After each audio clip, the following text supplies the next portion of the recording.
जी अस्सलाम वालेकुम तमाम दोस्तों को, ख़ास करके उन मेरे भाइयों के लिए वीडियो होती है हमारी जो किसी भी मामले की सूरत में इलीगल वाला मामला है उनका। यानी कि मिसाल के तौर पर अगर आपका इकामा भी वैलिड है तो आपको कंपनी में सस्ता टाइम से सैलरी नहीं दे रहे हैं, अखरूज नहीं दे रहे हैं, छुट्टी नहीं भेज रहे हैं, तो उस सूरत में भी बंदा इलीगल वाले मामले में आ जाता है। उसकी रीज़न ये होती है कि बंदा या तो कंपनी छोड़कर भागता है कि भाई बाहर कहीं मैं काम ढूंढ लूँ, अपना कर लूँ, क्योंकि ना सैलरी टाइम से मिलती है, ना खरूज, ना छुट्टी, ना नकल कफाला, और वो बदून कफील के जुमरे में फिर चल जाते हैं। बहरहाल जी मैं आपको न्यूज़ बता देता हूँ। मैं ये जो वजारत दाखिला की तरफ से जो कन्फर्म आ रही है, इसमें इकामा एक्सपायर है, हरूब है, बदून कफील वाला मामला है, आपने नकल कफाला करवाना है, आपने मैं बोलता हूँ कहीं भी मिसाल एग्जिट जाना है, खरूज जाना है किसी भी मसले की सूरत में, या आप कहीं भी अपना कंपनी में सस्ता छोड़कर बाहर कहीं भी कोई भी मामला चाहते हैं, इन सूरत हाल में मैंने ये जो आपको मसले गिनवा दिए, इकामा हरूब वगैरह कोई भी, अगर आपने एग्जिट जाना है या यहाँ पर नकल कफाला करवाना है, भाई व्हाट्सएप नंबर साथ में चलता जाएगा। मजीद इसके मतलब कुछ पूछना हो आप मुझसे रब्ता कर सकते हैं। मैं यही बोलूँगा कि अगर आप यहाँ पर लीगल हो जाएं, यानी कि कहीं भी नकल कफाला तनाज़ुल ले जाएं, वो सबसे अच्छा है, ना कि आप एग्जिट जाएं, क्योंकि एग्जिट के पीछे बहुत सी रीज़न होती है। मिसाल के तौर पर एक बंदा एग्जिट चला जाता है, दोबारा न्यू वीज़ा से आ सकता है, नहीं आ सकता, या क्या मामला है, वो बहुत से मामला बनते हैं बाद में।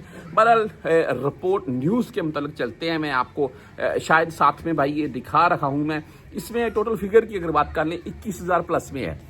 ये कोई एक मंथ की या 15 दिन की रिपोर्ट नहीं है, एक वीक की रिपोर्ट होती है, यानी कि हफ्ते एक महीने में 4 दफ़ा ये रिपोर्ट आती है।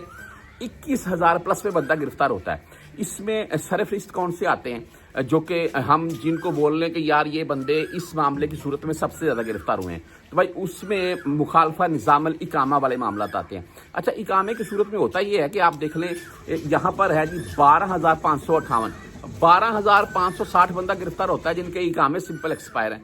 तो रीज़न क्या है भाई, वही मामला आ जाता है जो मैंने आपको बताया था। आप किसी भी कंपनी में सस्ते में काम कर रहे हैं, वो आपका इकामा नहीं लगाती हैं, टाइम से सैलरी नहीं देते हैं। आज़ाद बंदा कभी भी अपना इकामा एक्सपायर नहीं होने देता। बहुत कम मामला ऐसे होते हैं आज़ाद बंदा अपना इकामा एक्सपायर होने दे। तो बहरहाल जी ये 12,558 बंदे सिंपल मुखालफा यानी कि गिरफ्तार जो होते हैं, ये इकामा एक्सपायर वाले होते हैं। इसके आगे है जी मुखालफा निज़ाम अमन अल हदूद 5500 बंदा।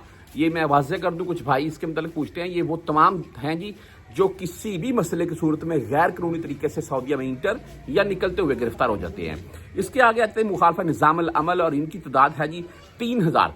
ये वो तमाम हैं जी जो साय खास आमल मंजरी के तौर पर काम करते हैं, कफील से एग्रीमेंट कर लिया और बाहर अपनी दिहाड़ी लगाए जा रहे हैं। या आपका मिसाल के तौर पर मेरा मैंने साय का मोमी का है और मैंने बाहर किसी मिस्त्री के साथ टाइल का काम किए जा रहा हूँ, बदून कफील वाला मामला आ जाता है। ये तमाम वो पकड़े जाते हैं जो बदून कफील के जुमरे में आते हैं।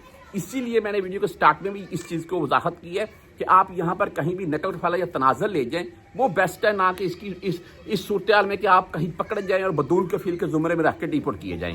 बहरहाल एक चीज़ और है जी, नीचे आपको मैं दिखा रहा हूँ 10,907, ये तकरीबन 11,000 के अराउंड में बंदा सऊदी अरब से तरहील हुआ है।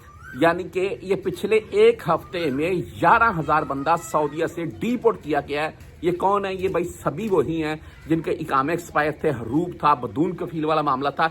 ऐसे तमाम दोस्त भाई जो 11,000 की सूरत में पकड़े जाते हैं, 11,000 एक हफ्ते में डिपोर्ट किए गए हैं।